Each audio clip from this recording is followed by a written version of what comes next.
अस्सलाम वालेकुम। लेक्चर 60 आज लेक्चर 60 स्टार्ट करते हैं जी। कैफ 1 FAR 1 का जी। ये क्वेश्चन, पहला क्वेश्चन हो गया था, दूसरा कर लिया था, चलें तीसरे को भी देख लिया था। चौथे में जो मसला था वो मैंने डिस्कस कर लिया था। प्रैक्टिस सेट 2 था आपकी किताबों में। कितने बच्चों ने ट्राई किया घर पे? सॉल्यूशन देख लिया था? कोई मसला तो नहीं है? मैं चाह रहा हूं, क्या नहीं मिला? क्यों नहीं मिला? मैंने क्या कहा था? प्रैक्टिस सेट 2 किस लिए बताया था? किताबों के अंदर मौजूद है। क्या हो गया? बुक में था बेटा, सिर्फ नाम बदला हुआ था, मैंने कहा था। ओके अच्छा जी, डैफोडिल तो मैंने करवाना है। ये सवाल तो मैं आज करवाना चाह रहा हूँ। मैं चाह रहा हूँ कि 4th और 5th सेम थे तकरीबन। 5th में जरा IS 8 भी शामिल था, तो मैं 5th ही क्यों ना करा दूं। इसलिए पूछ रहा हूँ कि 4th में कोई मसला है तो बताएं, वरना 4th भी कर लेते हैं, फिर 5th आज हो ना हो। बोलो 5th। ये जो कह रहे हैं ना 4th करवा दें, ये घर पे भी कुछ कर लिया करें। बट ट्राई किया तो सॉल्यूशन देख लो बेटा।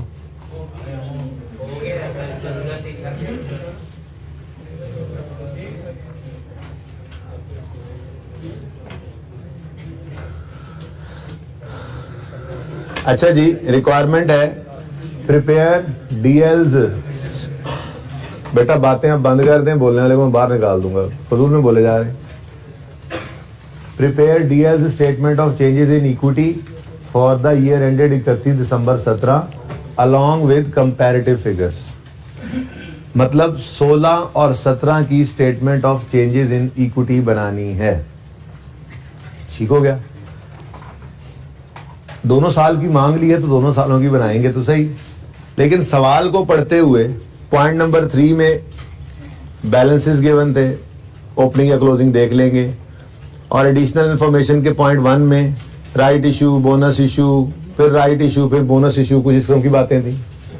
लेकिन सवाल पढ़ते हुए आपको यह पता चल गया कि पॉइंट 2 के अंदर एक प्रीवियस ईयर का एरर भी है।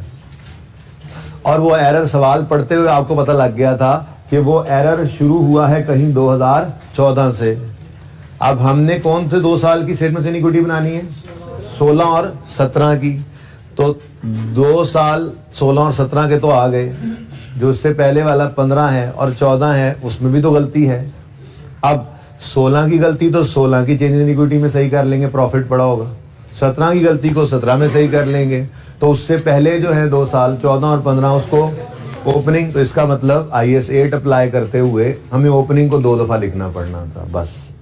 तो IS 8 को एंड पे अप्लाई कर लेंगे। मेरा दिल तो ये कह रहा है कि क्यों ना हम पहले IS 1 को पूरा सवाल कर ले। ठीक है, जो जैसा पिछला सवाल था। ठीक है, यानी सिर्फ स्टेटमेंट इन इक्विटी पहले बना लें, उसके बाद फिर IS 8 भी थोड़ा सा अप्लाई कर लेंगे। लेकिन समझाया सिर्फ इस बात को इसलिए क्योंकि फॉर्मेट बनाते हुए ओपनिंग को 2 बार लिखना है। क्यों लिखना है 2 बार? क्योंकि 16 और 17 की चेंज इन इक्विटी बनानी है। लेकिन एक गलती ऐसी है जो 14, 15, 16, 17 की है। तो 16 और 17 की गलती को तो 16 और 17 के प्रॉफिट सामने पड़े होंगे, उसमें सही कर लेंगे। जो उससे पहले के 2 साल की गलती है उसको ओपनिंग में सही करना पड़ेगा, इसलिए 2 दफा लिखना है। ठीक है, तो फॉर्मेट बना लेते हैं।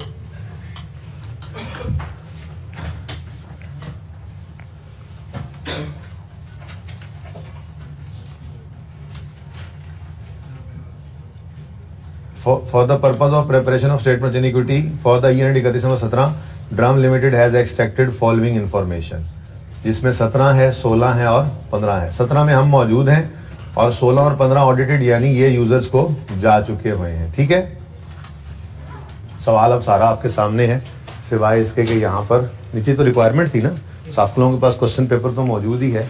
बहरहाल मैं यहाँ पे लिख देता हूँ, ये है 17, ये 16 और ये 15। ये ड्राफ्ट है क्योंकि ये अभी हमारे पास ही है, और ये ऑडिटेड हैं, मतलब ये वाली 5 स्टेटमेंट्स यूजर्स को चली गई होंगी। ठीक है जी। चले जी, सही हो गया। फिर पहले फॉर्मेट बना लेते हैं, ठीक है। लेकिन ज़रा एक नज़र डाल लें क्या कुछ है। शेयर कैपिटल है, जनरल रिजर्व्स हैं, रिटेन्ड अर्निंग्स हैं, रीवैल्यूएशन सरप्लस है, और राइट इशू हो रहा है। हो सकता है, हो क्या सकता है, 10 रुपये वाला शेयर 18 में दे रहे हैं, फिर 10 वाला शेयर 15 में दे रहे हैं, तो शेयर प्रीमियम ने भी आ जाना है। पहले नहीं भी पड़ा तो आ जाना है। इसलिए 5 कॉलम्स तो मेरे इसमें बनने हैं, और एक आधे कॉलम की जगह एहतियातन छोड़ देंगे, ठीक है। सही है, वैसे ज़्यादा तो नहीं थे, 5 ही थे ना। अच्छा चलो, टोटल का कॉलम बनाएंगे 1 2 3 4 और 5 जी। नाम बता दें बिजनेस का जी। Dram limited. Statement of changes in equity, और मैं जरा थोड़ा सा यहीं पर ही बस कर लूँ। वैसे आपने पूरा नाम लिखना है। स्टेटमेंट ऑफ, भाई ये ना एक एक नंबर काटना शुरू कर दो इनका। जो ऊपर बिजनेस का नाम नहीं लिखता, स्टेटमेंट का पूरा नाम नहीं लिखता, और ईयर एंड नहीं लिखता, ये 5 चीज़ें जो है ना, 5 चीज़ें ये ज़रूरी हैं। रिपोर्ट का नाम, रिपोर्टिंग एंटिटी का नाम, रिपोर्टिंग पीरियड, रिपोर्टिंग करेंसी, और लेवल ऑफ राउंडिंग ऑफ। क्या मतलब, नाम ड्रम लिमिटेड बना क्या रहे हो, statement of changes in equity, SOCI नहीं बना रहे, statement of changes in equity. फिर ये हो गया रिपोर्ट का नाम, फिर reporting period for the year ended जो भी हो, फिर रिपोर्टिंग करेंसी रुपीज में है, डॉलर में है, फिर लेवल ऑफ राउंडिंग ऑफ 1000 में है, मिलियन में है, ये सिर्फ रुपीज में ही है। ये 5 चीजों में से कोई भी चीज कम हो, एक नंबर काट लेना, ठीक है। ओके, ये ऐसे नहीं सीखेंगे, इन्हीं को फिर 49 मार्क्स वाला मैसेज आ जाता है ऐसी हरकतें करने से, ठीक है। फॉर द ईयर एंडेड 31 दिसंबर 17, और चूंकि एरर है, वैसे तो मैंने कहा था चलो 2 लाइनें खाली छोड़ देना, एहतियातन 2 लाइनें खाली छोड़ देना जब आईएस 8 आ जाए। आईएस 8 क्या है, आईएस 8 क्या है भाई, चेंज इन एस्टीमेट का कोई मसला नहीं था। नई चीज क्या पड़ी थी, हाँ नंबर काटो इनके, ऐसे हर एब्रीविएशन पे। चलो इस बार वार्निंग है, नेक्स्ट टाइम से सीए करंट एसेट को लिख देते हैं, एनसीए नॉन करंट एसेट को। क्यों भाई, तुम लोगों का पेपर पास हुआ है अभी, जब हो जाए तो कर लेना ऐसे, ठीक है भाई। एब्रीविएशन, रिक्वायरमेंट में एब्रीविएशन यूज नहीं करने। रिक्वायरमेंट है जर्नल एंट्री, तो अक्यूमुलेटेड डेप्रीसिएशन पूरा लिखना है, एक्डेप नहीं लिखना, बात समझ रहे हो। और अगर वर्किंग कर रहे हो तो फिर जो मर्जी करो, जो दिल आए करो, ठीक है। तो रिक्वायरमेंट में बड़ा ध्यान किया करो, एब्रीविएशंस यूज नहीं करने, ओके। अगर कहा गया बैलेंस शीट के एक्सट्रैक्ट्स बनाओ तो फिर नॉन करंट एसेट्स लिखो, एनसीए नहीं लिखना, ठीक है। अच्छा भाई, मैं बात कर रहा था आईएस 8 की। आईएस 8 में 3 चीजें हैं। एक चीज हम पहले ही पढ़ चुके हैं आईएस 8 से भी, वो चेंज इन एस्टीमेट, उसको साइड पे रखो। फिलहाल बात कर रहा हूं मैं 2 चीजों की, पॉलिसी में चेंज आ जाए या प्रीवियस ईयर का कोई एरर आ जाए। प्रीवियस ईयर का जो एरर है उसकी तो अकाउंटिंग आज सीख रहा हूँ, सीख रहे हैं आप, मैं सिखा रहा हूँ, ठीक है। लेकिन है बिल्कुल वैसी। बहरहाल अगर पॉलिसी चेंज हो तो भी रिट्रोस्पेक्टिवली चेंज करके लाना पड़ता है, जहां तक मुमकिन हो वापस जाते हैं। और अगर प्रीवियस ईयर का कोई एरर हो, मटेरियल कहे ना कहे, हमारे सवाल में दे तो हमारे लिए मटेरियल ही है, ठीक है ना। बहरहाल वैसे असल चीज क्या है, मटेरियल एरर प्रीवियस ईयर का कोई डिस्कवर हो जाए उसे हम सही करते हैं, छोटे मोटे को नहीं करते। लेकिन हमारे सवालों के अंदर जो होगा वो हमारे लिए मटेरियल होगा, हमने मटेरियलिटी खुद जो है ना वो डिस्क्राइब नहीं करनी, खुद डिटरमिन नहीं करनी, ठीक है ना। अच्छा बहरहाल बात क्या हो रही थी, चेंज इन पॉलिसी आ जाए सवाल में तो भी रिट्रोस्पेक्टिवली हम जाके सही करते हैं, यानी जहां तक मुमकिन हो वापस जाते हैं। ऐसे ही अगर प्रीवियस ईयर का कोई एरर पकड़ा जाए तो भी हम रिट्रोस्पेक्टिवली उसको सही करके आते हैं। रिट्रोस्पेक्टिव का मतलब होता है जहां तक मुमकिन हो पिछले सालों में वापस जाके उसको सही करो। और प्रोस्पेक्टिव वो चेंज इन एस्टीमेट था, सिर्फ करंट ईयर को सही करो और फ्यूचर को सही कर लो, ठीक है। अब सवाल के अंदर अगर था तो change in statement in equity का सवाल ना, लेकिन उसमें क्या आ गया, एरर। ये ऐसे ही कोई आ जाता चेंज इन पॉलिसी, तो फिर क्या कर लो, नजर आ गया या नहीं भी नजर आया, 2 लाइनें पहले छोड़ दो, खाली छोड़ दो। अगर कोई एरर या चेंज इन पॉलिसी का इंपैक्ट इन 2 साल से पीछे भी जा रहा होगा तो फिर इधर एक बार फिर ओपनिंग लिख लेना, 1 लाइन दरमियान में खाली पड़ी होगी। तो ये तरीका बता रहा हूं आपको। आईएस 8 अगर मिक्स हो जाए एसओसीआईई बनाते हुए तो 2 लाइनें खाली छोड़ के अपना सवाल नॉर्मल शुरू कर दो। क्या लिखा करते थे, ओपनिंग बैलेंस, ठीक है जी। उसके बाद 4-5 लाइनें तो हों ही सही। उसके बाद क्लोजिंग बैलेंस और क्लोजिंग बैलेंस।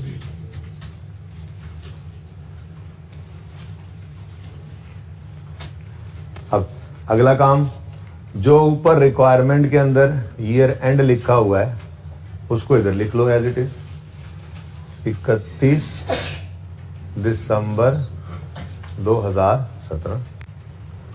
फिर यहां पे क्या लिखोगे, 31 दिसंबर 2016। यहां पे क्या लिखोगे, 31 दिसंबर 15 लिख लो चाहो तो, 1 जनवरी 16 लिख लो चाहो तो, एक ही बात है। ठीक है, अब सवाल पढ़ते हैं क्या कुछ है इसके अंदर। अभी IS 8 वाली एडजस्टमेंट को एंड पे कर लेंगे। IS 8 वाली एडजस्टमेंट क्या है, एडजस्टमेंट नंबर 2। इसके अलावा बाकी सवाल कर लेते हैं। ठीक है, ये 14 नंबर का सवाल तो मुफ्त का ही था। आपको जी हमें तो IS 8 की समझ नहीं आई, तो भाई बाकी ये ओपनिंग तो उठा के लिखोगे, बोलो ओपनिंग तो उठा के लिखोगे कि नहीं लिखोगे। ठीक है, अच्छा उसके बाद यहाँ से जो काम नजर आ रहे हैं करने वाले वो भी तो किए ही होंगे, तो उसके नंबर मिलेंगे। ठीक है, अब share capital and reserves at 31 December 15 and at 31 December 14। मुझे फिलहाल 31 दिसंबर 14 की जरूरत नहीं है शायद। 31 दिसंबर 15 के बैलेंसेस मिल जाए ना तो वो मेरा 1 जनवरी 16 का ओपनिंग बनता है। और 5 कॉलम्स आपने कहे हैं कि जी बना लें, तो 5 कॉलम्स बना लेते हैं। मैं एब्रीविएशन यूज करूंगा माजरत के साथ। फिगर शेयर कैपिटल, अब एक लाइन थोड़ी सी ऊपर थोड़ी सी जगह होनी चाहिए, लेकिन आप लोग तो माशाल्लाह लिख ही लेते हैं, मुझे पता है ऊपर रुपीज इन थाउजेंड वगैरह। शेयर कैपिटल, फिर शेयर प्रीमियम की जगह भी बना लो। ये सवाल ये इसलिए कहता हूँ सवाल 2 दफा पढ़ के फिर तीसरी बार शुरू किया करो करने के लिए। 2 दफा पढ़ने वाले को ही जहन में रहेगा ना कि 2 दफा राइट इशू हुआ है और उसमें 10 वाला शेयर 15-18 का बिका है, तो शेयर प्रीमियम ने आना ही आना है। ठीक है ना, वरना तो जगह ही नहीं खाली छोड़ेंगे आप। बहरहाल अगर ऐसा कुछ हो जाए तो एंड पे एक कॉलम की जगह तो वैसे की जगह छोड़ देते हैं आप एंड पे। ठीक है, कोई नई चीज ऐसे पकड़ में आ जाए तो एंड पे। ठीक है, अच्छा नहीं पूरा आता इस तरह सफेद तो लैंडस्केप में सवाल कर लो भाई। ठीक है ना, अच्छा शेयर प्रीमियम, उसके बाद रिटेन्ड अर्निंग्स है, उसके बाद जनरल रिजर्व्स हैं और रिवैल्यूएशन रिजर्व भी कहते हैं इसको, बताया था आपको। रिवैल्यूएशन सरप्लस, जो लिखा हो वही लिख दो, रियल सरप्लस ही लिखा हुआ है तो वही लिख दो। रुपीज इन मिलियन सवाल का डाटा है तो मिलियन ही कर लें, मिलियंस में ही कर लेते हैं। अगर पॉइंट्स जो हैं वो फिर 2-2 यूज करते रहना बस, डेसिमल के बाद जरा एग्जैक्ट रुपीज इन मिलियन ही कर लोगे।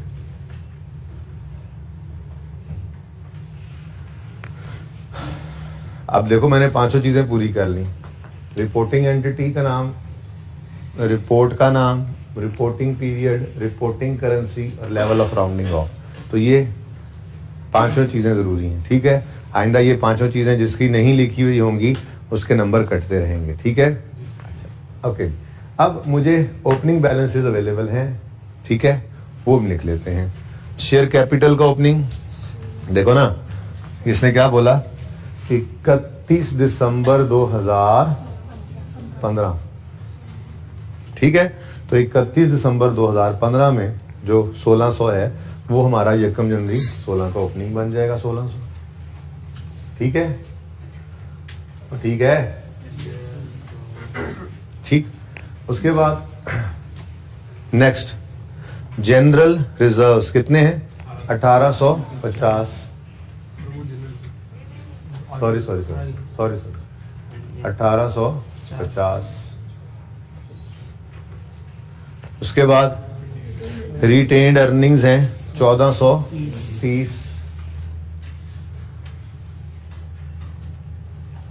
लेकिन इधर देखो, ये ना लिखो, मेरा मशवरा है। क्यों?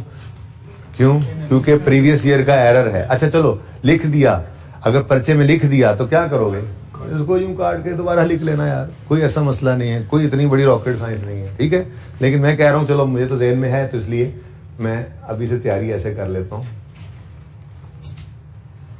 रिटेन्ड अर्निंग नहीं सिर्फ हिलना है इस एरर की वजह से, ठीक है, क्योंकि प्रॉफिट्स ही इफेक्ट होंगे ना, ये एसेट्स लायबिलिटीज होते हैं। ओके, और सही है। फिलहाल मैंने इसको नहीं लिखा जानबूझ के, किसी ने लिख लिया पर्चे में तो काट के दोबारा लिख लेना अगर एडजस्टमेंट सामने आ जाए तो। ओके, परेशान ना हुआ करो जी, परेशानी मत हुआ। रिवैल्यूएशन सरप्लस कोई नहीं आ रहा, और मुझे तो शेयर प्रीमियम भी नजर नहीं आया। ठीक हो गया, चलिए नेक्स्ट। अब ये डाटा हमें गिवन है, ये पॉइंट तो हमारा हो गया, ठीक, जो हमें जरूरत था। फिलहाल पता नहीं इसका क्या करना है, पता नहीं ये क्यों दे दिया। डाटा कुछ इग्नोर करने के लिए भी दिया होता है सवालों में, लेकिन देखते हैं ये इग्नोर होगा या नहीं होगा। पर जो डाटा दिया हो सारे का सारा यूज करना जरूरी नहीं होता पर्चे में, कुछ इग्नोर करने के लिए भी होता ही है। एनीवेज शुरू करते हैं जी। नेट प्रॉफिट 17 का 17 में आएगा, 16 का 16 में आएगा। फिर ट्रांसफर टू जनरल रिजर्व है, ट्रांसफर टू रिटेन्ड अर्निंग्स है, डेप्रिसिएशन, रिवैल्यूएशन सरप्लस अरोज भी हुआ ड्यूरिंग द ईयर किसी एक साल में, और कैश डिविडेंड वगैरह है। तो मैं ना यहाँ पर दो को ट्रांसफर्स के लिए हर साल में जगह एहतियातन छोड़कर यहाँ पे लिख लेता हूँ प्रॉफिट। क्या लिखूंगा जी? यहाँ पे क्या लिखा हुआ है? नेट प्रॉफिट, तो वही नेट प्रॉफिट का लफ्ज लिख लेते हैं, ठीक है। तो फिलहाल लिख रहा हूँ मैं, बाद में इसको चेंज करना पड़ा तो कर लूँगा। फिलहाल मैं सिर्फ ये बताना चाह रहा हूँ कि ये नेट प्रॉफिट जो है ये 2016 का यहाँ पे आएगा, और इसी तरह से नेट प्रॉफिट जो है नीचे दो को ट्रांसफर की जगह छोड़ के, और कोई मसला नहीं है, ऊपर नीचे हो भी सकती है भाई, आपने एंड पे लिख दिया कोई मसला नहीं, खैर है, ट्रांसफर ऊपर लिख दें बस नंबर मिल जाएंगे, ठीक है। अच्छा, बहरहाल नेट प्रॉफिट 17 का इधर आएगा। लेकिन पॉइंट 2 ने हमें परेशान कर रखा है, और पॉइंट 2 क्या है? Correction of previous year error. और उसके लिए आपको समझाया हुआ है कि स्टेप 1 क्या होता है, सवाल में से गलत प्रॉफिट्स उठाकर हम लिख लेते हैं, ठीक है। अब प्रॉफिट एंड लॉस अकाउंट नहीं बना रहे हैं तो बनाने ना बैठ जाना, statement of changes in equity के अंदर नेट प्रॉफिट की जो फिगर आ रही है ना, बस उसी को ही यहीं पर ही करेक्ट कर लेंगे। तो बताओ 16 का प्रॉफिट क्या है? 318, और 17 का प्रॉफिट कितना है? 600। ये गलत प्रॉफिट्स आ गए, जब करेक्शन होगी तो यहाँ पे कर लेंगे जैसे पहले किया था, बस इतना सही फर्क था। ये नई चीज है, और यहाँ पर एडजस्टमेंट आनी थी, बाकी सारा सवाल बिल्कुल वैसे का वैसा था, ठीक है। सही है जी। तो ये मैंने यूज कर लिया जहां यूज करना था। 15 के प्रॉफिट का क्या करूं? कुछ नहीं करना, ठीक हो गया। अच्छा, अब सब कुछ तो रेडीली अवेलेबल था, जैसे ट्रांसफर टू जनरल रिजर्व, 15 वाले को क्या करूं? इग्नोर। 16 में कोई हुआ ही नहीं, 17 में ट्रांसफर हुआ 112, तो ट्रांसफर, ये नंबर मुफ्त के, ट्रांसफर टू जनरल रिजर्व, ये मुफ्त के नंबर नहीं छोड़ने, ठीक है। अब मसला सिर्फ ये की है, बस मुझे लेना था, स्केल पड़ा हुआ वैसे। अच्छा जी, रिटेन्ड अर्निंग्स हो रही हैं कम, कितने से बता दो? 17 में 112 से, और जनरल रिजर्व बढ़ रहे हैं 112 से, ठीक है। ये ट्रांसफर टू जनरल रिजर्व हो गया, ठीक। यहां पे कुछ था ही नहीं, ठीक हो गया। आगे बढ़ते हैं। Revaluation surplus arose during the year, ये तो उल्टा आसान सवाल था, ठीक है। अच्छा, 15 को तो वैसे ही इग्नोर करना था, 16 की बात करते हैं।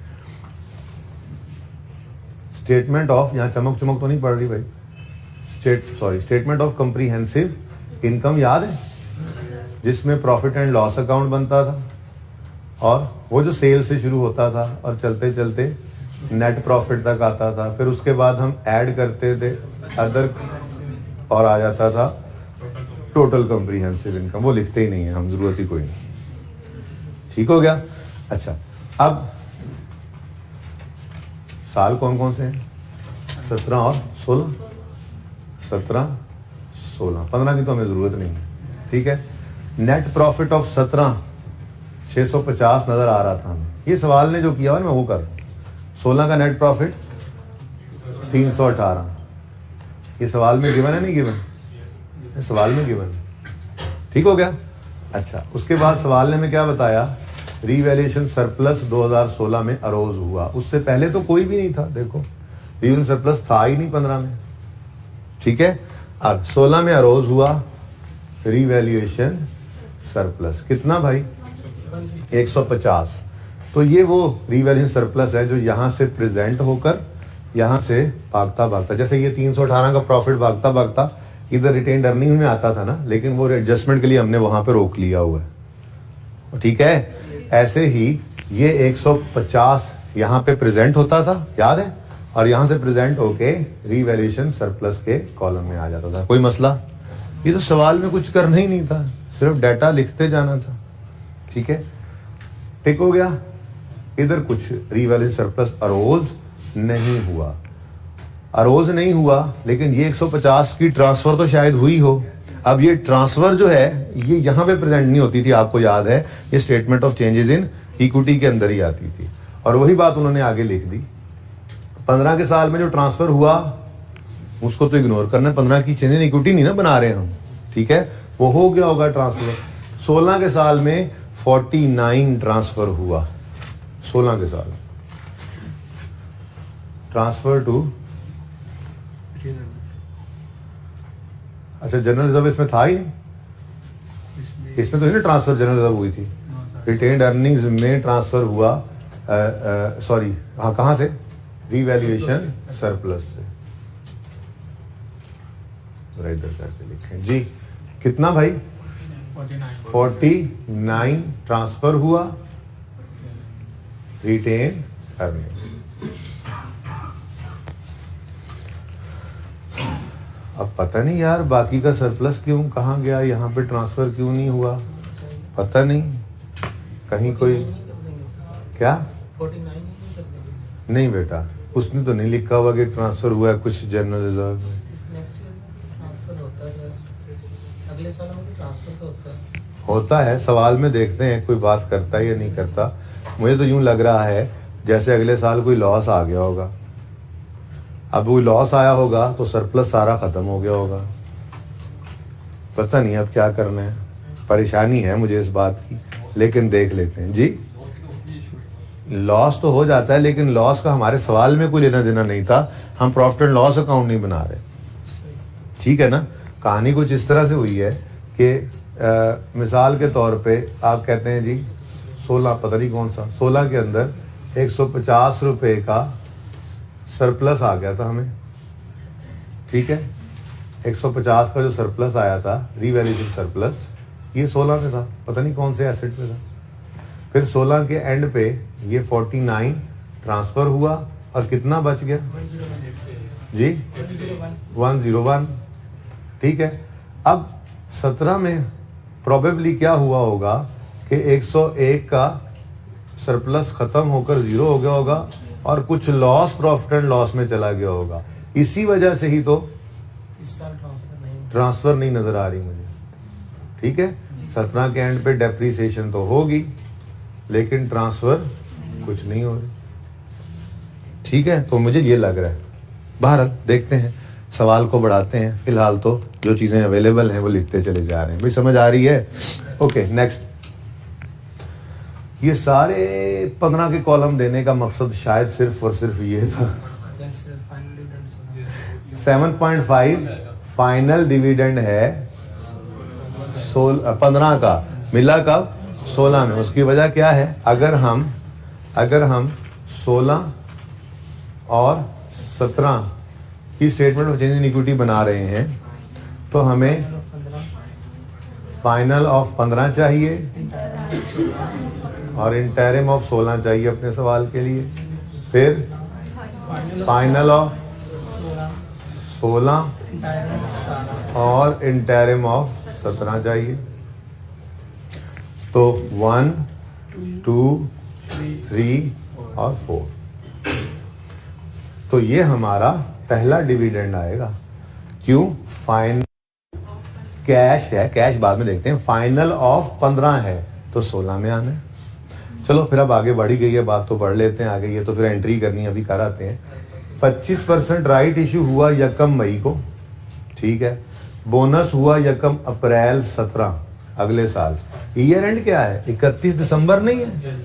31 दिसंबर 16 तक कोई और बोनस, कोई और डिविडेंड नहीं आया था।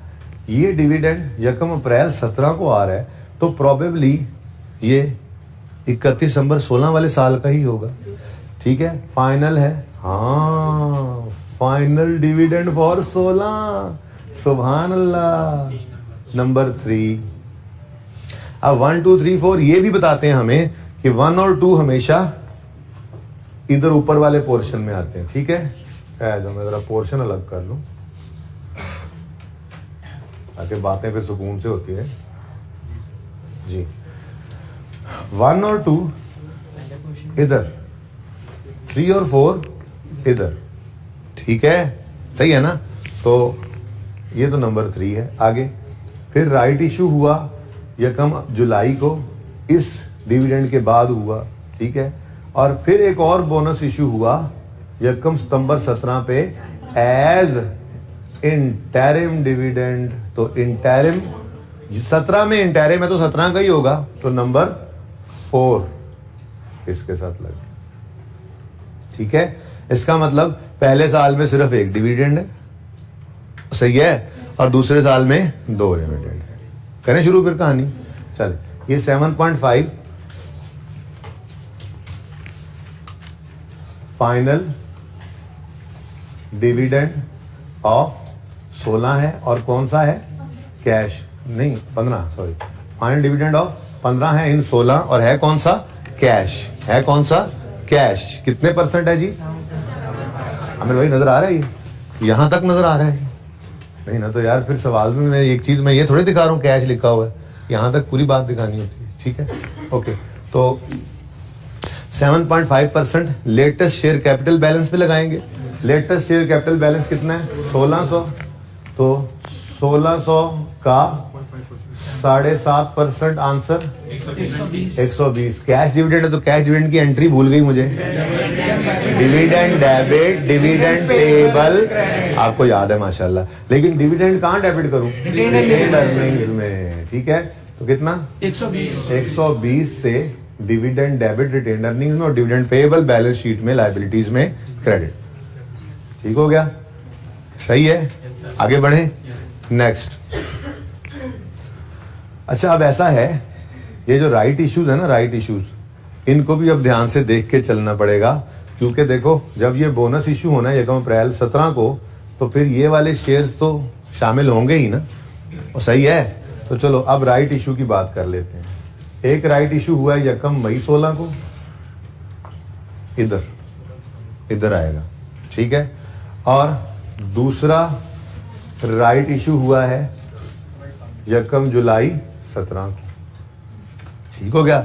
चलो अब 1 बाय 1 शुरू करते हैं। ध्यान सिर्फ ये रखना है हमने कि जो हमारा 17 का साल ना, गड़बड़ उसमें ज्यादा है, क्योंकि 17 ये तो 16 में हो गया, ठीक है। 16 में शुरू में ही फरवरी में, मार्च में ये 7.5 का डिविडेंड मिल गया होगा। तो फिर उन्होंने बड़े क्लियरली मई का नाम इसलिए लिखा हुआ है कि 4 महीने गुजर चुके हैं पिछले साल को एंड हुए, तो 7.5 का डिविडेंड तो पहले ही बढ़ चुका होगा ना, तो ये राइट इशू तो पहले साल में आ जाएगा। चलो इसको भड़का देते हैं, ठीक है, मुश्किल नहीं है ना 16 का साल। तो यहाँ पे हमने क्या लिखा जी? Right issue. और इसके लिए हमने आज पहली वर्किंग ये कर लेनी है राइट इशू की। तो कहाँ कर लें वर्किंग? उधर ही कर लेते हैं असल में। चलें, इतनी कौन सी वर्किंग हो जानी है, वो डेप्रिसिएशन वाली, वो जो 0.4 छोड़ा हुआ है वो भी यहाँ पे आ ही जाएगी इंशाल्लाह। तो वर्किंग 1, राइट इशू। स्टेप 1 में number of shares before right issue. अब इधर देखो, अगर यहाँ पर कोई शेयर्स आ जाते ना, तो वो ऐड होकर हम नंबर ऑफ शेयर निकालते, लेकिन वो लकीली कैश डिविडेंड था, बोनस नहीं था, मुफ्त में शेयर्स नहीं बांटे थे। तो 1600 रुपये, रुपीज 1600 मिलियन, और हर शेयर कितने रुपए का है जी? सवाल ने कहा फेस वैल्यू 10 रुपये है, और शेयर कैपिटल के अकाउंट में तो फेस वैल्यू ही हो सकती है 10 रुपये। तो डिवाइडेड बाय ₹10 जब हमने किया तो 160 मिलियन शेयर्स। दूसरा स्टेप हम क्या करते थे जी? नंबर ऑफ राइट यानी new, number of right shares कितने हैं? तो भाई 160 मिलियन शेयर्स को हम करते थे जी परसेंटेज से मल्टीप्लाई, तो 25% राइट शेयर्स वर इशूड वो कह रहे हैं, तो 25%, तो कितने शेयर्स आ गए? 40 मिलियन शेयर्स। और तीसरे स्टेप में हम क्या करते थे जी? Journal entry. जर्नल एंट्री होती थी cash debit, share capital credit, share premium credit. हाँ जी, शेयर कितने का हमने बेचा है? 18 रुपए का, तो 10 रुपए शेयर कैपिटल में, 8 रुपए शेयर प्रीमियम में। तो कैश कितना आया? 10 रुपए, सॉरी 18 रुपए। शेयर कैपिटल में कितना जाएगा? 10, बाकी शेयर प्रीमियम में।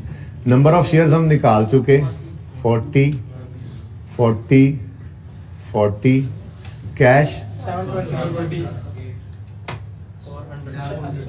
400, पूरा 400। ये काम सबने सही किया होगा, इसके भी नंबर हैं भाई, ठीक है। तो ये हमारी वर्किंग 1 हो गई जी। कैश डेबिट, शेयर कैपिटल कितने से क्रेडिट?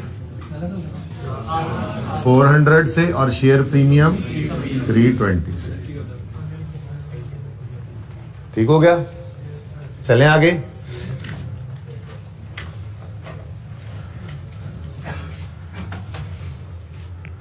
यानी कहने का मकसद ये है कि इस पूरे कॉलम के अंदर सिर्फ एक चीज काम की थी, बाकी सब इग्नोर करना था। ध्यान करते हैं इस चीज का, ठीक है। अच्छा ओके जी, ये हो गया ठीक। अब आगे आए, अब इधर देखो, ये हमारा 17 का साल है, 1 जनवरी 17 से 31 दिसंबर 17 तक। वो कह रहे हैं जी 1 अप्रैल को एक बोनस इश्यू हुआ है यहां पे, फिर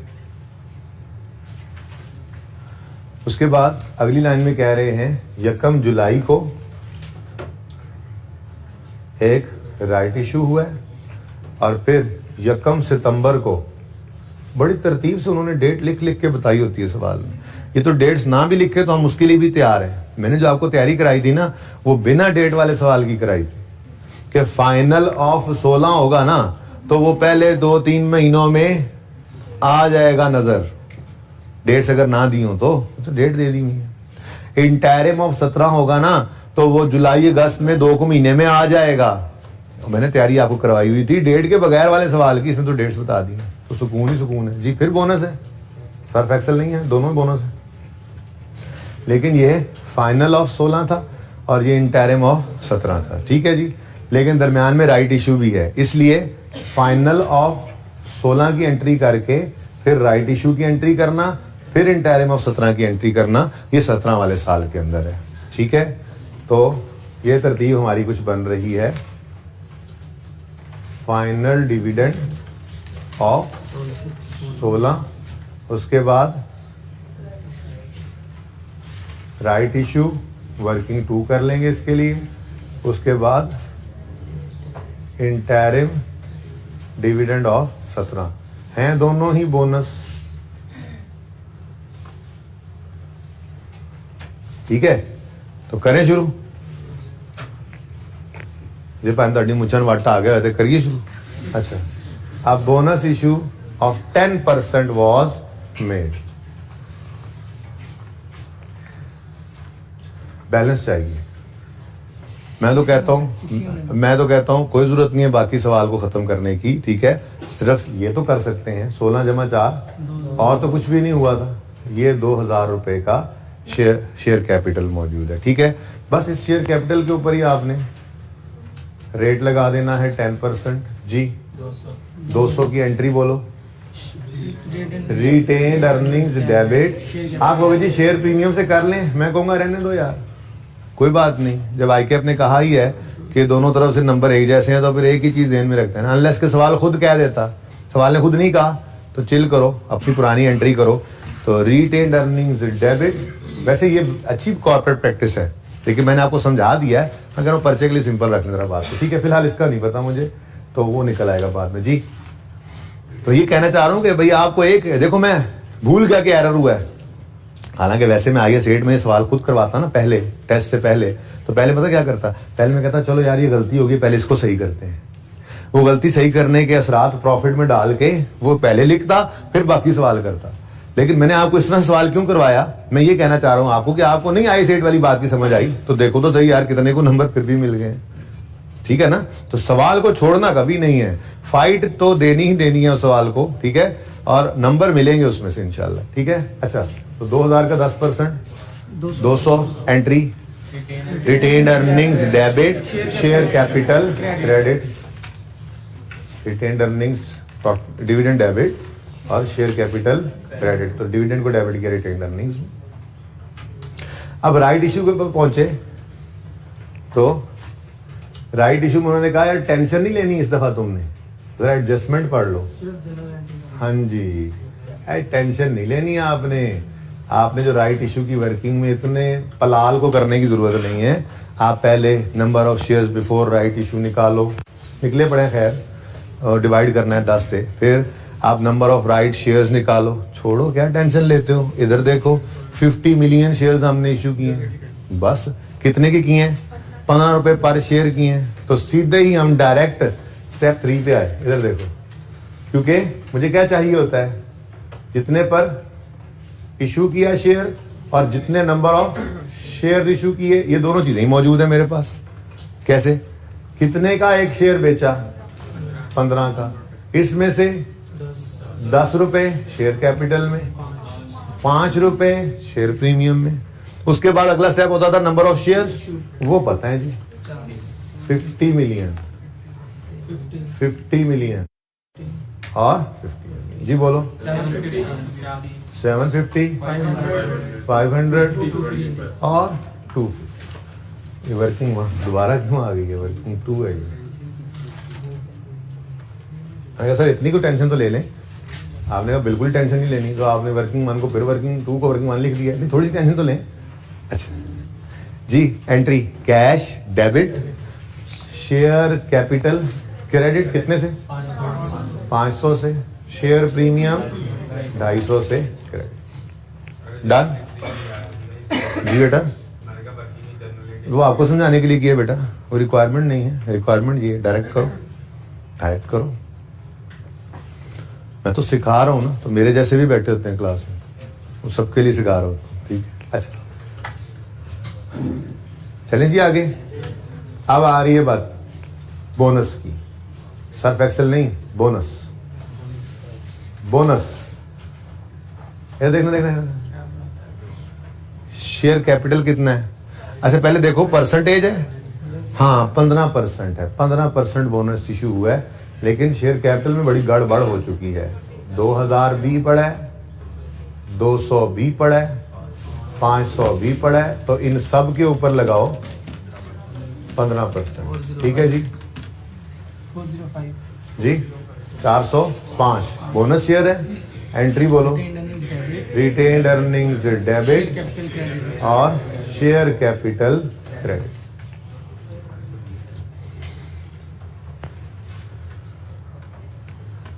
डन एंड डन।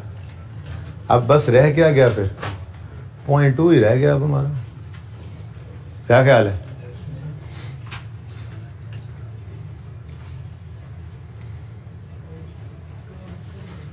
चलें जी अब 0.2 कर लेते हैं।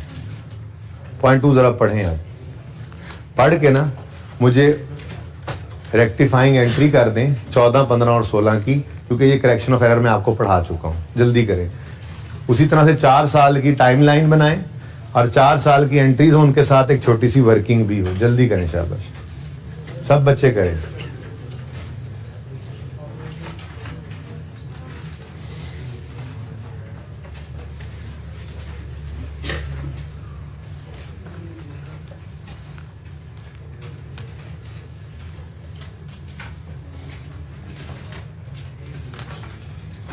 आमिर भाई ये नजर तो मुश्किल से आ रहा होगा बच्चों को, पहले बताया करें ना, आप तो मैंने बहुत कुछ लिख दिया इसमें। अच्छा सही है, करते हैं इसका कुछ। हाँ नोट्स हैं।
अच्छा जी, मिलके करें आप।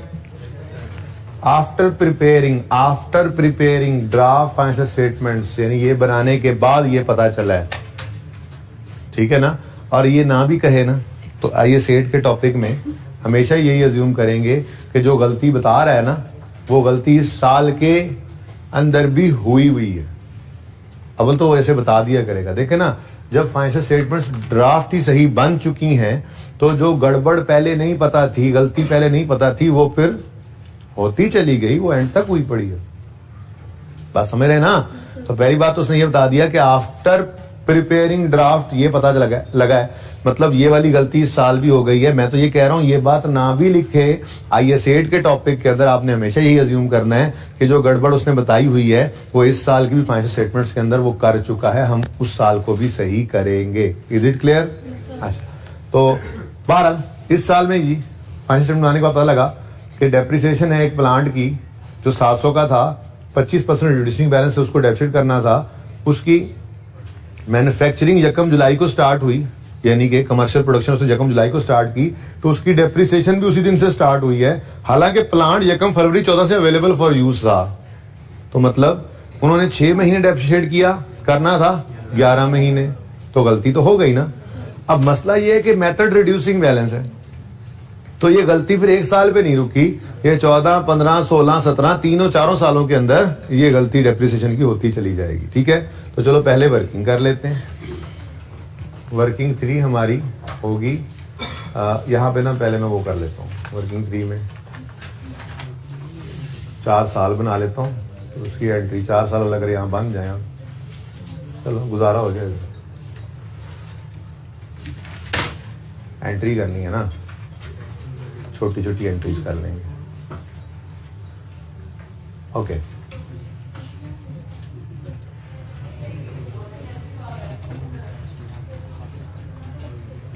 अच्छा जी, वर्किंग 3.1 कह लो या वर्किंग 4 कह लो इसको, ये देख लें जरा आप ध्यान से, किस दिन हमने एसेट को खरीद, समझो आ गया था हमारे पास एसेट, आ गया समझो, यानी अवेलेबल फॉर यूज किस दिन है? 1 फरवरी 14 पे। कॉस्ट कितनी थी इसकी? 700। अच्छा अब इधर देखो जरा,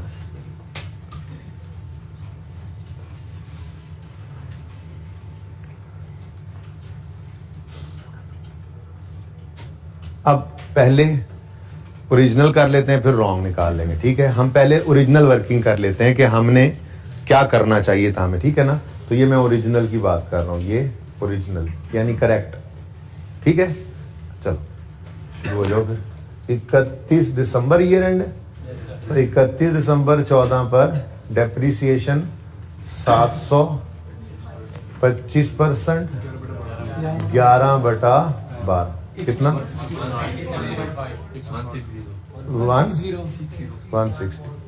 160 कर राउंड कर लेते हैं। ठीक है, ये डेप्रिसिएशन होगी, फिर बुक वैल्यू 540 आएगी, फिर 31 दिसंबर 15 की डेप्रिसिएशन के लिए 540 इंटू 25%, 135,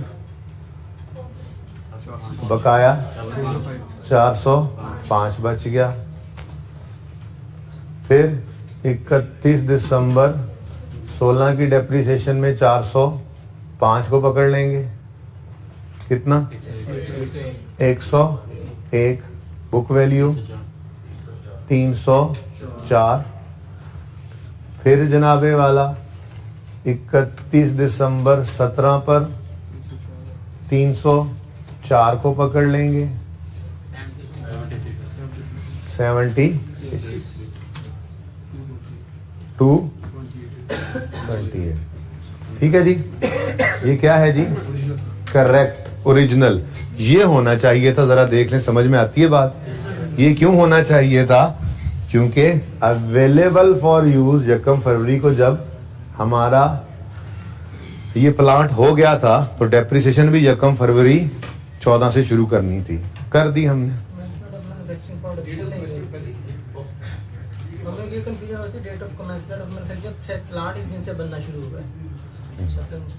लेकिन आपकी कंफ्यूजन बहुत फजूल है।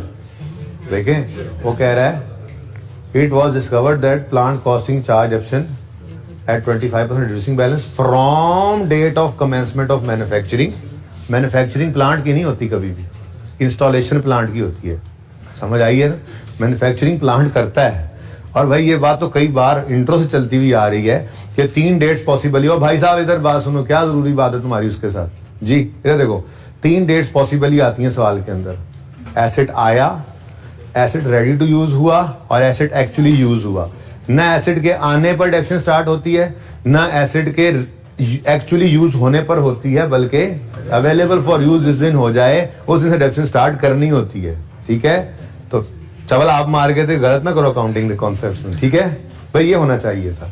अब हुआ क्या, वरॉन्ग क्या हुआ, देखो वरॉन्ग 700 कॉस्ट पे तो कोई लड़ाई नहीं थी, लेकिन इधर देखना, जरा इधर देखना, 700 को 25% जब किया तो इन लोगों ने इसको डेप्रिशिएट करना शुरू किया। इन लोगों ने यकम जुलाई 14 से डेप्रिशिएट करना शुरू किया। इन लोगों ने गलत किया ना? ओके जी, 88 तो बुक वैल्यू 612। अब डेप्शन चार्ज होनी चाहिए थी 160, हुई है 88, तो मजीद चार्ज करनी पड़ेगी। चलो, लेकिन अब सारी वर्किंग कर ही लेते हैं एक ही बार, डेप्रिसिएशन का इम्पैक्ट निकाल लेते हैं। ठीक है, अब अगले साल में चूंकि रिड्यूसिंग बैलेंस मेथड था तो ये 612 अब आ गया इनके पास। 612 का 25% बोलो 150, तो पहले साल में कम हुई तो अगले साल में ज्यादा हो गई, वो शायद उल्टानी पड़ जाए। बहरहाल देखते हैं, इम्पैक्ट तो बाद में निकालेंगे। 153 459 तीसरे साल में, अब ये 459 यूज हुआ 25%, 115 आ गया। बुक वैल्यू 344, तो आखिरी साल ये जो हमारा चल रहा है इसमें 344 पे 25% उन्होंने लगा दिया होगा। 86, वैसे तो बुक वैल्यू निकालने की जरूरत नहीं है आगे, बहरहाल चलो 258।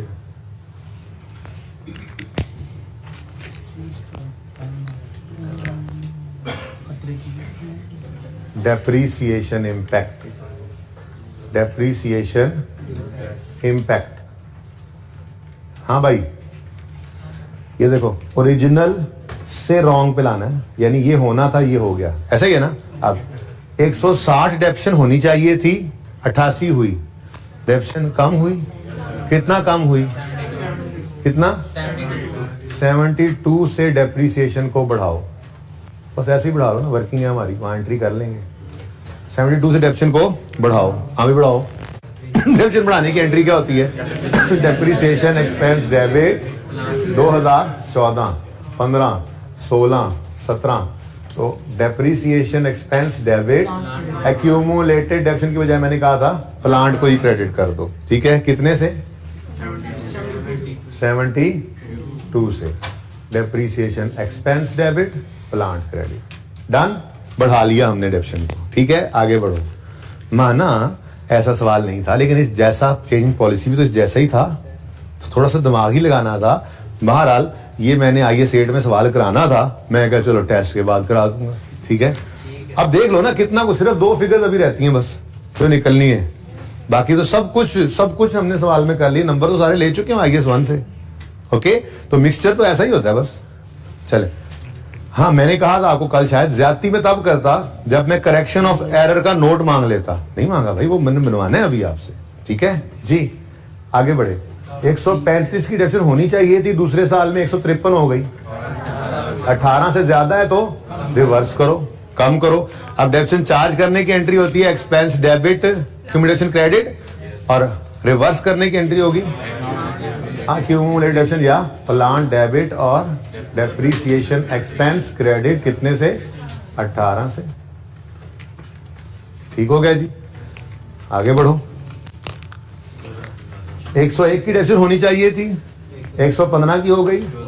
14 रुपए से ज्यादा है तो फिर आगे अब हर साल रिवर्स ही होनी, क्योंकि पहले साल में ज्यादा चार्ज कर गए थे ना हम, ज्यादा चार्ज हमने करनी थी ना। ठीक है, तो उन्होंने कम की थी, तो फिर बुक वैल्यू ज्यादा बढ़ने की वजह से अगले सालों की डेप्शन उनकी ज्यादा आती रही, हमारी अगले सालों की कम है।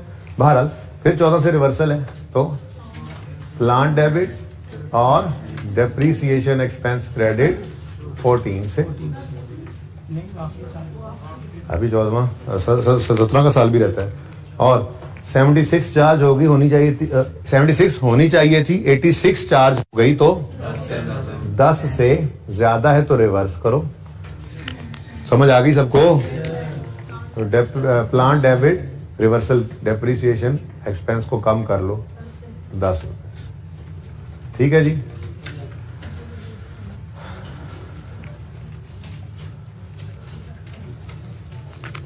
लो भाई, अब डायरेक्ट काम करना है। बैलेंस शीट हमने बनानी नहीं कि प्लांट वाले इंपैक्ट को पकड़े, हमें तो चाहिए सिर्फ एक्सपेंस या इनकम का इंपैक्ट। तो यहाँ पे एक्सपेंस है हमारे पास, वो भी कौन सा? Depreciation expense. ठीक है, 17 वाले साल की गलती 17 में सही हो जाएगी, 16 वाले साल की गलती 16 में सही हो जाएगी, उससे पहले जितने मर्जी साल हों वो। ठीक है, तो इसीलिए ये जगह छोड़ी थी, इसी दिन के लिए।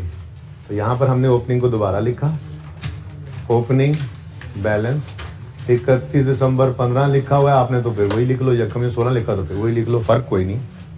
ठीक है, कर लो गल पाए, तुसी कर लो। अच्छा फाइन, ठीक है। ये देखो भाई, ये जो रिटेन्ड अर्निंग्स थी ये 1850, इनको हम ले आएंगे। अच्छा, गलत चीज को बोल, वो 1430 है, पक्की बात है। ये 1430 यहां पर आ गया, यहां पर आ गया। अब ये जरा रिपीट कर दो फिर, 1600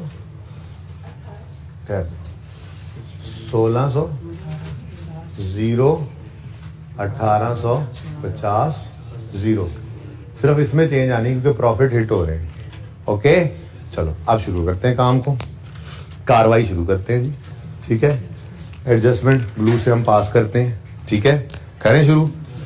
17 के साल में एक्सपेंस क्या हो रहा है? कम।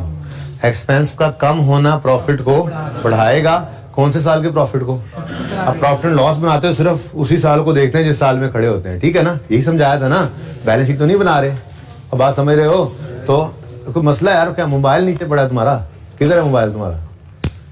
और सामने रखा हुआ है। अच्छा, क्या तबीयत सही है तुम्हारी? अच्छा, ये सही करूं?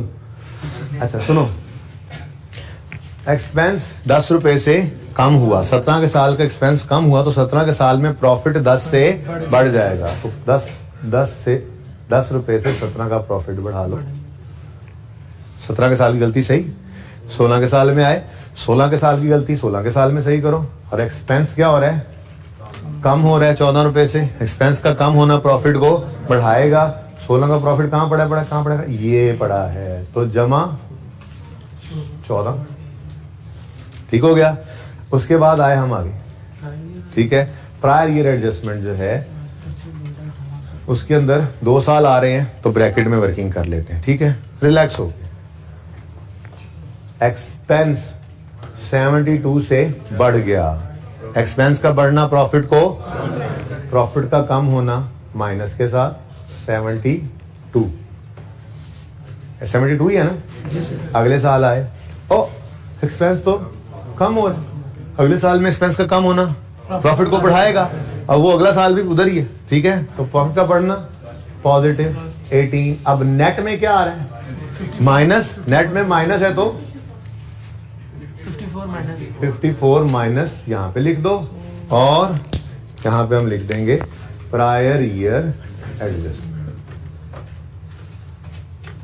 अब चेंज इन पॉलिसी की वजह से भी यही लिखा था, आज एरर की वजह से भी यही लिख लिया, इसीलिए जनरल सी बात हमने पक्की बना ली हुई है। चलो भाई बताओ भाई, 13। लेकिन एक मसला होगा, वो मसला ये है कि सरताज ने चल पड़ना है, फटाफट यहां लिख दो रीस्टेटेड, क्योंकि सरताज के पास तो ये 1430 पहुंचा हुआ है। ये 1430 15 वाले साल की फाइनेंशियल स्टेटमेंट्स का है जो कि ऑडिटेड है, और सही है ना, तो फौरन रीस्टेटेड लिखा आपने। ठीक है जी। अच्छा, उसके बाद भाई और क्या हुआ? हाँ, ये नेट प्रॉफिट अब चेंज हो गया 332। सही तरह से बोल दो ना, 330 ऐसे बताइए मसला क्या है इनको बेचारों को। अच्छा सुनो, 332 देखते हुए भी सरताज की तलवार अभी हाथ में ही है। क्यों? क्योंकि वो 318 देख रहा है। शुक्र है बानो भी थी, तो यहाँ पे रीस्टेटेड लिख दिया। ठीक हो गया जी। और अब भाई सवाल मेरे ख्याल से खत्म हो चुका है। कितना? 1637। अब ये 1637 के साथ भी आपको लिखना पड़ेगा रीस्टेटेड, क्योंकि 16 के साल की भी ऑडिट होकर उसके पास पहुंच चुकी हुई है। ठीक है, उसने यहाँ बैलेंस दिया, उसके पास तो पड़ी होंगी। ठीक है, तो यहाँ पे तीसरी बार तो हम ये नोट कर रहे हैं कि अगर statement of change in equity बनाए ना तो रीस्टेटेड 3 बार आता है, मैक्सिमम 3 बार। देखो मिसाल के तौर पे अगर सिर्फ 2 साल की गलती होती 16 और 17 की, तो फिर ये ओपनिंग 2 बार ना आता, ओपनिंग सही होता। सिर्फ यहाँ पे हम रीस्टेटेड लिखते इस प्रॉफिट के साथ और इसके साथ। ठीक है, 2 दफा लिखते। इस साल की गलती के साथ तो वैसे ही रीस्टेटेड नहीं लिखते हम। क्यों? बोलो क्यों? ये तो अभी हमारे पास ही पड़े हैं, ड्राफ्ट है, तो ये किसी के साथ उसने मैच करके नहीं देखा। 60 बनता है भाई, ਤੁਹਾਡਾ 70 कितना बन गया पता नहीं। अजीब लोग बैठे हुए। अच्छा, दवाई नहीं ना ली बेचारे ने। कल तो आओगे ना?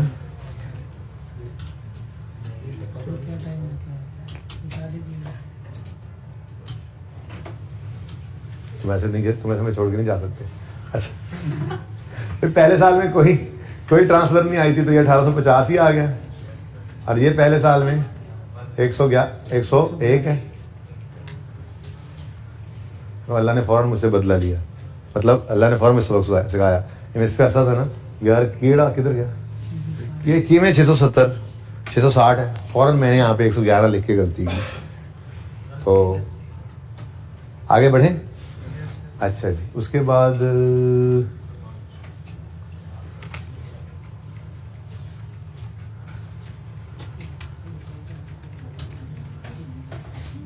हाँ भाई 3105 3105 570 हाँ 1580 1962 अच्छा, इस पे थोड़ी सी बहस फिर किसी वक्त कर लेंगे, मैं इस पे थोड़ा सा देख लेता हूँ। सवाल ने कुछ ट्रांसफर नहीं कराया, रीवैल्यूएशन का जिक्र भी कोई नहीं हो रहा, तो मुझे नहीं समझ आ रही कि मैं कैसे ये वाली बात अज्यूम करूं। मैंने आपके साथ जी बेटा 16 की हुई है, नहीं 16 की रीवैल्यूएशन हुई थी और 16 में 49 ट्रांसफर भी हुआ है। अब 17 के अंदर अगर होता तो बेटा यहाँ पर उसने डाटा लिखा तो हुआ है। कहाँ से वहां से? नहीं 25% किसको? आप ये कहना चाह रहे हैं कि हम 25% लगाएं और इस पहली गलती भी करें और फिर सही भी करें? ना तो उसने ये लिखा हुआ कि मैंने गलत को चार्ज किया, ना ही ये लिखा हुआ है कि इसको रिवर्स किया। 650 तो प्रॉफिट है ना बेटा, किसको लेस करें? नहीं, लॉस में ये कह रहा हूं कि मैं ये बात आपके साथ कर रहा था, मैं ये कर रहा था कि ये अज्यूम कर सकता हूं, लेकिन फिर मैं आपको ये भी कह रहा हूं ना कि सवाल में कहीं पे कोई इशारा दिया ही नहीं हुआ, तो मैं ये सारी बात कैसे अज्यूम कर लूं? मेरा दिल नहीं मानता इसको। तो फिलहाल तो मैं इसको 101 पे ही छोड़ रहा हूं, लेकिन चलें मैं इसके ऊपर थोड़ी सी और रिसर्च भी कर लूंगा। लेकिन मेरा मानना ये है, अगर सवाल ने 49 नहीं बताया, मजीद ट्रांसफर होना है, डाटा नहीं ना दिया, तो खुद को किसी मुसीबत में डालने की बजाय हम बस ठीक है इसको 0 ही अज्यूम कर लेते हैं। अब पता नहीं क्या वजह रही होगी, या फिर मैं सोचूंगा कोई मेरे जहन को लॉजिक को एक्सेप्ट मेरे जहन ने की, तो फिर मैं उसको बता दूंगा। ठीक है, अच्छा कैसा लगा ये सवाल? वैसे ये ICAP का पास पेपर है FAR2 का, और कोई इतना पुराना नहीं है, मेरे ख्याल में कोई 2 साल पहले आया हुआ है। तो जी बेटा, टोटल नहीं किया? कोई टोटल नहीं किया? टोटल कॉलम घर पे बनाना ना, कुछ तो खुद भी करो जी। आना चाहिए, कोई बात नहीं, काम चलेगा। इसको मैं यूं लिख, इसका मैं हल ये निकालता हूं कि ये लिख लिया बेटा, प्लीज ये लिख लिया नेट प्रॉफिट, काम चला लिया। अब आगे चूंकि सरप्लस भी आ रहा है तो इसको काट के यहाँ पे लिख देता हूं टोटल कंप्रीहेंसिव। यार बातें क्यों कर रहे हो यार आप लोग? Total comprehensive income. अच्छा, किसी ने नहीं लिखा नेट प्रॉफिट, किसने सवाल पूछा?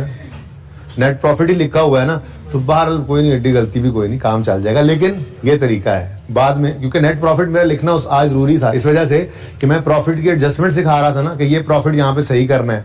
तो मैं उस वक्त TCI लिख देता ना तो आप परेशान होते, इसलिए मैंने नेट प्रॉफिट का लफ्ज ही लिखा, प्रॉफिट एडजस्ट हो गए। अब हम एकदम से एंड पे ख्याल है ओहो टोटल कम्प्रीहेंसिव होना चाहिए था, तो कार्ड की टोटल कम्प्रीहेंसिव इनकम लिख दिया, लेकिन एडजस्टमेंट सिर्फ प्रॉफिट की ही है, ठीक है ना, ये इसके अंदर कोई एडजस्टमेंट नहीं। क्लियर है ये बात? हेलें जी बेटा,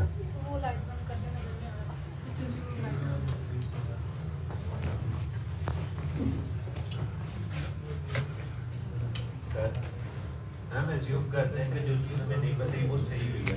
जैसे आप कहते हैं लॉस आया तो वो क्या पता नहीं लॉस मैंने कहा है ना, यानी कि हमने एज्यूम किया लॉस आया तो उसमें नेट प्रॉफिट में पहले ही यानी कि हमें करके लॉस का सब कुछ करके नेट मैं इस पे सोचूंगा थोड़ा सा, अभी तक मेरा दिल इसको नहीं मान रहा, अभी तक यही सोल्यूशन है, ठीक है।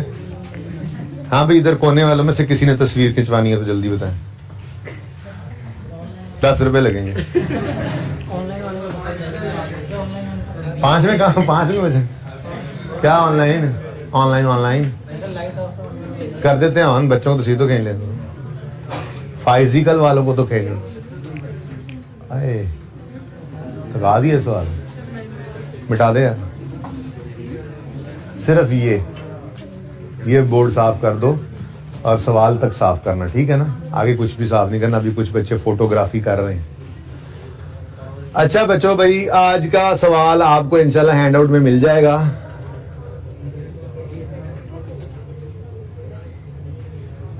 और वो सवाल है आई कैप का क्वेश्चन बैंक। अभी तक हैंडआउट के अंदर ही आपको चैप्टर मिलता रहेगा, आपको पता है बस।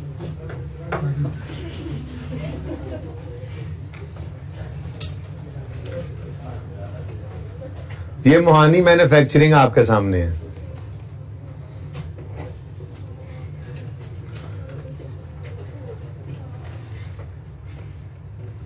ये आपको जब बुक मिलेगी तो उसमें क्वेश्चन बैंक का क्वेश्चन नंबर 2 होगा आपके सामने, लेकिन फिलहाल तो आपको मैं लेक्चर नोट्स में ये सवाल दे दूंगा, ठीक है जी।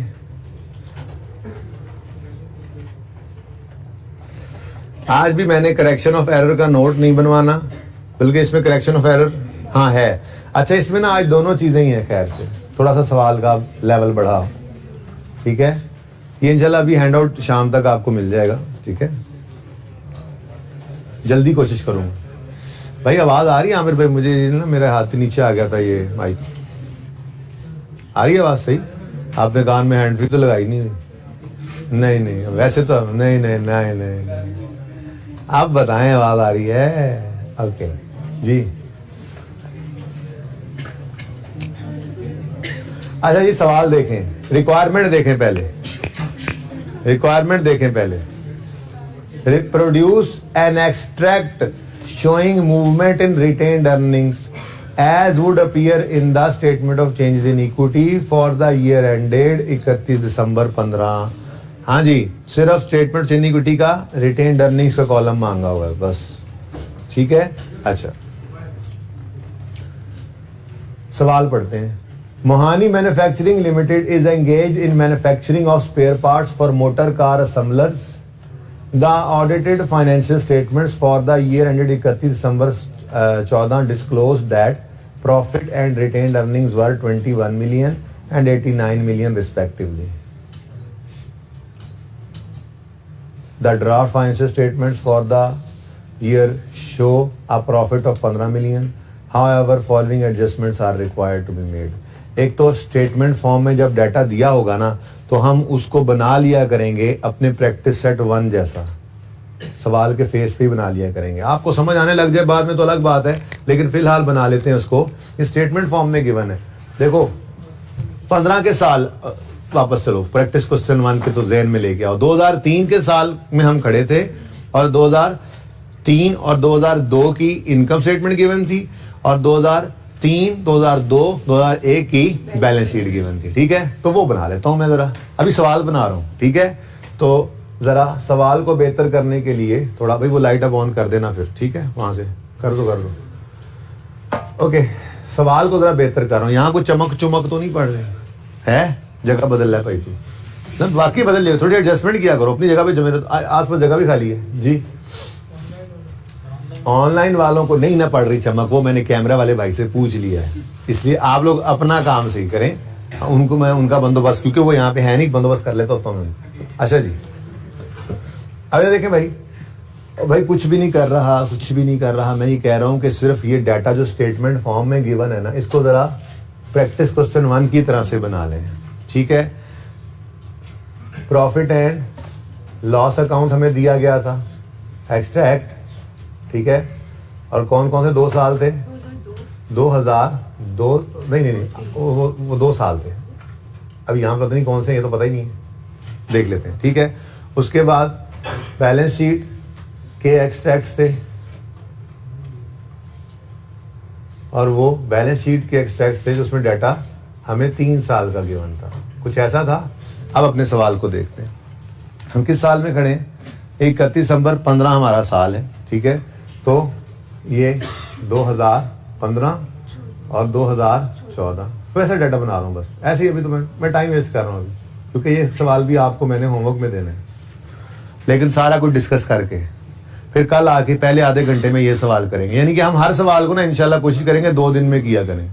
एक दिन में आपके साथ डिस्कस किया करूं, आप उसको कोशिश किया करें, अगले दिन में हाफ लेक्चर में वो किया करें, फिर कोई नई कहानी डाला करें, फिर एंड सो ऑन, ठीक है। तो कल इंशाल्लाह करेक्शन ऑफ एरर का नोट भी कल बनाएंगे इंशाल्लाह, जिंदगी रही तो, ठीक है। आज नहीं, आज सिर्फ हम statement of change in equity बना के आएंगे घर से सुबह, ठीक है। अच्छा, बहरहाल बात हो रही थी क्या, Mohani manufacturing is engage in manufacturing of spare parts for motor car assemblers, the audited financial statements of 14। भाई ये तो ऑडिटेड ही होती थी, याद है? ऑडिटेड और ऑडिटेड, और जिस साल में हम खड़े हैं वो ड्राफ्ट, ठीक है ना। बिल्कुल वैसा डाटा बनाऊंगा। मैंने आपको कहा था कि प्रैक्टिस सेट 1 को मत छोड़ना। कितने बच्चों ने जब नोट भी बन गया था तो घर पे कम से कम 3 बार किया था, 3 बार। ये मानने वाले बच्चे बस इतने से ही होते हैं जो बड़ी आसानी से ऐसे पास हो जाते हैं जैसे सीए का पर्चा ही नहीं था, ठीक है। 3 दफा कहा था आपको कि इस सवाल को कर लेना प्रैक्टिस सेट 1 को। जिन्होंने नहीं किया था वो आज जाके पहले उसको 3 बार कर लेना। मैं आपको बता रहा हूं, मैं हर सवाल में उसको रेफर करूंगा, ऐसे सवाल जैसा मर्जी होगा मैं उसको इस जैसा बना लूंगा, ताकि हमें यूं ही लगे कि हम वही एक ही सवाल किए जा रहे हैं, एक ही सवाल किए जा रहे हैं। टॉपिक आपकी मुट्ठी में आ जाएगा, बाकी आपकी मर्जी है। अगर आपने नहीं माननी है बात तो फिर ना मानने वाले तो भाई काफी होते हैं। अच्छा, एक थोड़ा सा मसला हो गया है, मुझे ये सारा कुछ दोबारा लिखना पड़ेगा, ऐसे ही ऊपर जरा ज्यादा जगह ही नहीं बची। 2015, 2014, 2013, भाई ये कहीं पे नहीं नोट करेंगे आप। जब लेक्चर नोट्स मिलेंगे ना, अगर हार्ड फॉर्म में लेते हैं तो वहां पे नोट करेंगे, ठीक है। ड्राफ्ट पिक पे नोट कर लेना फिर भाई। ऑडिटेड और ऑडिटेड, प्लीज बातें मत करें, प्लीज मेरी रिक्वेस्ट मान लें, प्लीज मिन्नत है मेरी। अच्छा, the audited financial statements for the year ended 31 December 14 disclosed profit कितना 21 एंड रिटेन्ड अर्निंग्स 89। भाई बैलेंस शीट में मुझे सिर्फ फिलहाल क्या गिवन है, रिटेन्ड अर्निंग्स, और यहां पे profit for the year. Okay, क्यों भाई यही बात की हुई है, तो मैं वैसे ही बस टाइम वेस्ट कर रहा हूं आपका। उसके बाद the draft financial statements for the year show a profit of 15 million. सही है। Next, however following adjustments are required. अब आगे तो हैं एडजस्टमेंट्स। अब मुझे एक बात बताओ, हमने जो statement of changes in equity बनाई थी प्रैक्टिस क्वेश्चन 1 में, 1 को ओपन भी करना पड़ा करेगा हमें बार बार। वैसे तो मेरे पास किताब में मौजूद है, लेकिन मैं आपके लेक्चर नोट्स को ओपन कर रहा हूं, ठीक है। ये देखें जी, statement of changes in equity जो हमने इस सवाल से बनाई थी, उसमें अगर आपको याद हो या ना याद हो, मुझे तो याद है, आपने ओपनिंग लिया था इस 120 को। कुछ याद आ रहा है थोड़ा थोड़ा? क्योंकि अगर 2003 में खड़े हैं तो आपको statement of change in equity 2 साल की बनानी होती है, 2 और 3 की, और स्टार्ट होता है 2 का 1 जनवरी 2002 यानी 31 दिसंबर 2001 से। तो 31 दिसंबर 2001 की क्लोजिंग रिटेन्ड अर्निंग्स होंगी तो वही 1 जनवरी 2 की ओपनिंग बनेगी। अब आज हमारे सवाल में हम 15 में खड़े हैं। अब हम ये इस तरह रेफर करना, इसलिए कह रहा हूं अभी भी मौका है। आइए सेट को मुट्ठी में करना है। प्रैक्टिस सेट 1 को आज 3 बार कर लेना जिन्होंने नहीं किया। ओके, बाद में ना कहना दसिया नहीं। ओके, अब आज हम कहां खड़े हैं? 2015 में। तो 2 साल की चेंजेस इन इक्विटी बननी है, 14 और 15। जो 14 वाली रिटेन्ड स्टेटमेंट इन इक्विटी में रिटेन्ड अर्निंग्स है उसमें 1 जनवरी 14 पर ओपनिंग रिटेन्ड अर्निंग्स हमें चाहिए। अगला काम हम कर लेते होते हैं, ठीक है। 1 जनवरी 14 की रिटेन्ड अर्निंग्स का मतलब है 31 दिसंबर 13। वो तो हमारे पास है ही नहीं। एक नई चीज आज यहां सीखनी है, ठीक हो गया। इसलिए डाटा ऐसे बनवा रहा था। आगे बढ़ते हैं। आगे क्या बढ़ना, ठीक है। उसके बाद आपको याद है कि ना तो हमने इसको यूज किया था ना ही इसको। याद आ रहा है? नहीं याद आ रहा? मैं याद कराता हूं। ये देखें, 120 को सिर्फ उठाया था, उसको 2 बार लिखा था, फिर इसको मैंने यूं करके काट दिया था। मैंने कहा था यार ये यहां से नहीं उठाने, ये अपनी स्टेटमेंट इन इक्विटी से उठाने। तो हमने ये दोनों को तो उठाना नहीं होता था, चाहिए हमें ये होता था, ये मिलता था, अपनी करेक्शंस करते थे और वो अगले तो क्लोजिंग्स हमारे पास वैसे ही खुद आते थे। तो आज स्टार्टिंग पॉइंट ही मिसिंग है सवाल का। कैसा फिर? चस आई। ओके, अब ये निकालने का कोई तरीका मुझे कोई बता देना, कसम से दिल जीत ले मेरा, कोई बता दे।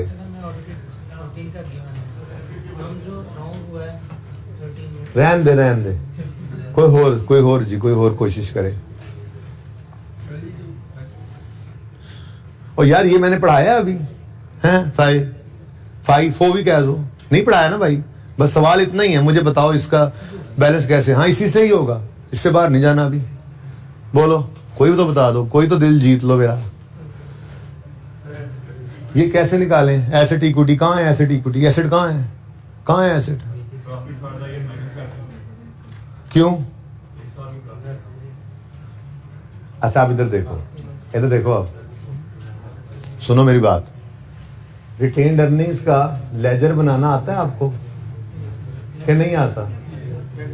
अगर मैं रिटेन्ड अर्निंग्स का लेजर बनाऊं और रिटेन्ड अर्निंग्स का लेजर बनाऊं 2014 का, अकाउंटेंट वाला, कौन सा जी? वो जो अकाउंटेंट ने बनाया था, अकाउंटेंट वाला, सही है। तो इसके अंदर 31 दिसंबर 14 का क्लोजिंग 89 मेरे पास मौजूद है बोलो। 1 जनवरी 14 का ब्रॉड डाउन ही तो मिसिंग है बस। अब पूरे सवाल में ना 2 एडजस्टमेंट है। एक में वो कह रहा है कोई इन्वेंट्री का इशू है, दूसरे में वो कह रहा है कोई एसेट की गलती है। मतलब पूरे सवाल में डिविडेंड नाम की चीज नहीं। यानी डिविडेंड अगर होता तो वो इस तरफ आता ना, लेकिन वो तो 0 है, कहीं पे सवाल में गिवन ही नहीं है। अब मुझे बताओ, क्या ओपनिंग पे पहुंच सकते हो? कैसे? वो 14 का प्रॉफिट जो गिवन है, 14 का प्रॉफिट आना है इधर, तो फिर ये क्या आ जाएगा? बैलेंसिंग 21, हाँ अच्छा 14 ओके सॉरी 21 जी बोलो 60। ये भाई किसको समझ नहीं आएगा 68 कैसे निकला है? वो हाथ खड़ा करे, जल्दी करे। इधर देखें, ये वर्किंग हमें लाजमी करना पड़ेगी। ये हमें चाहिए, स्टार्टिंग पॉइंट है। ये नहीं होगा तुम्हारा सवाल नहीं होना स्टेटमेंट इन इक्विटी का। प्रैक्टिस सेट 1 से हमने देखा था, सब कुछ ही गिवन था वहां पे। अब ये चाहिए हमें, तो क्या करें यार? ये क्लोजिंग तो गिवन है, 31 दिसंबर 14 का 89 गिवन है, 14 का प्रॉफिट भी गिवन है, डिविडेंड नाम की चीज ही कोई नहीं है। अगले सवालों में देखेंगे डिविडेंड भी डालेंगे सवाल में, फिर वहां पर डिविडेंड भी लिख लिया करेंगे, वो तो बात की बात है, ठीक है ना। तो अभी तो कोई नहीं है डिविडेंड, तो क्लोजिंग ये आ गया, प्रॉफिट ये आ गया, तो फिर बैलेंसिंग है ओपनिंग 68। तो ये 68 सवाल में गिवन नहीं था, ये 68 मैंने निकाला है, ये मेरी वर्किंग नंबर 1 बन गई वहां पर, ठीक है। ओके, अब हमारा सवाल रवां दवां हो सकता है, ठीक है। क्या? भाई हो सकता है तो पता नहीं क्या कुछ हो सकता है, ठीक है, सवाल बताएगा तो हम वही हो सकता लेंगे ना, हो सकता है।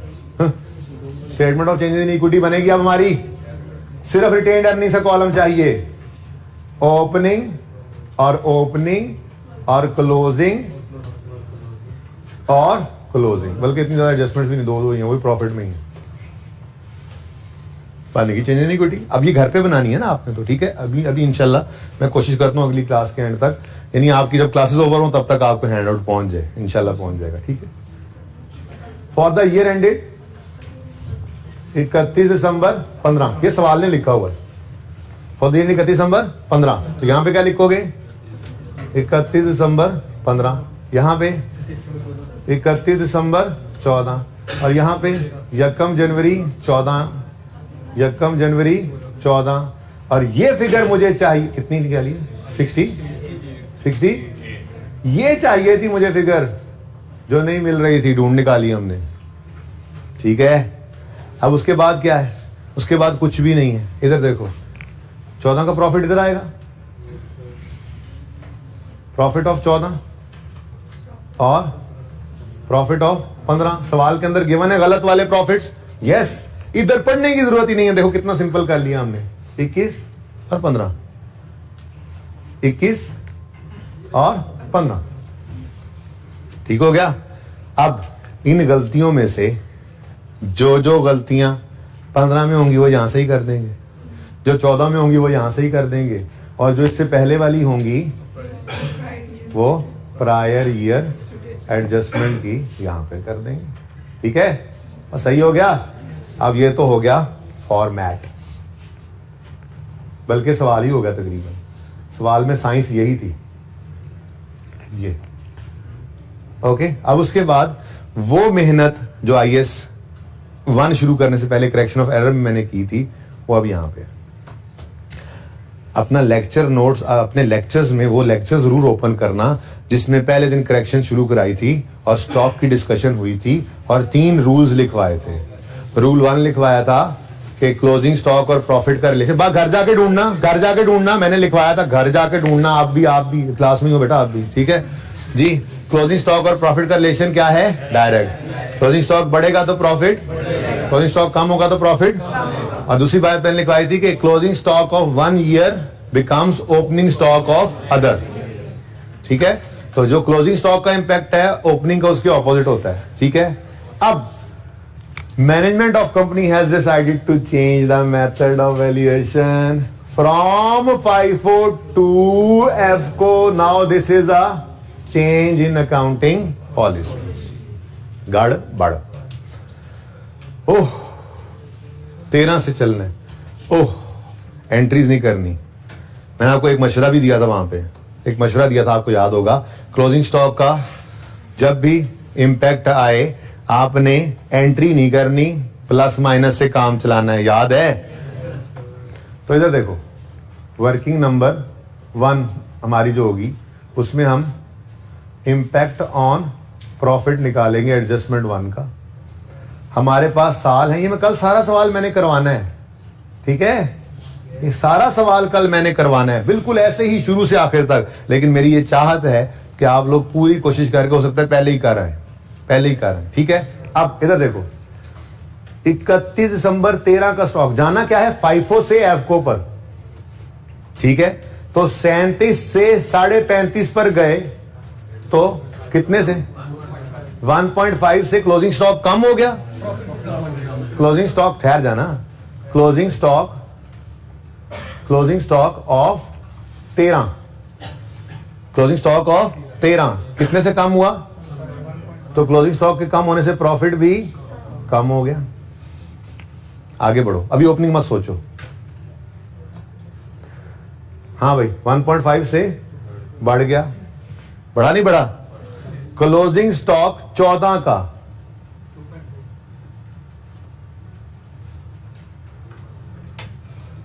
एक लाइन छोड़कर, क्लोजिंग स्टॉक ऑफ 14 1.5 से बढ़ गया 2.2 से बढ़ गया, तो 14 का प्रॉफिट 2.2 से बढ़ जाएगा। 15 का स्टॉक 4 रुपए से कम हो गया तो क्लोजिंग स्टॉक ऑफ 15 अगर 4 से कम होगा तो 15 का प्रॉफिट। यहां तक को मसला? अच्छा यहां तक को मसला। अच्छा अब देखो देखो देखो 13 का क्लोजिंग 14 का ओपनिंग बनेगा, सिर्फ साइन बदल दो। 14 का ओपनिंग 15 का क्लोजिंग बने, 14 का क्लोजिंग 15 का ओपनिंग बनेगा, साइन बदल दो। ये तो आगे जाना है, ये इंपैक्ट निकल आया। साइन इसलिए कि क्लोजिंग स्टॉक का बढ़ना प्रॉफिट को बढ़ाता है ना, तो ओपनिंग स्टॉक का बढ़ना प्रॉफिट को कम करता है। ओ इतना नहीं सोचना जिंदगी में, क्लोजिंग ही याद रखना है बस, ओपनिंग का ऑपोजिट। ठीक है, ये कल रूल दोबारा लिखवाऊंगा। प्लस इसी इंपैक्ट वाली वर्किंग में ना ये डेप्रिसिएशन की छोटी सी गलती है, इसको भी कर लेना। अब यहां से निकलेगा आपका इंपैक्ट 3 साल का।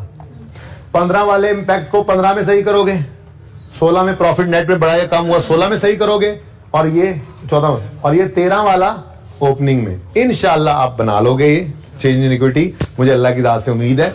घबराना बिल्कुल नहीं है, क्योंकि ये सवाल मैंने खुद करवाना है कल। अल्लाह हाफिज।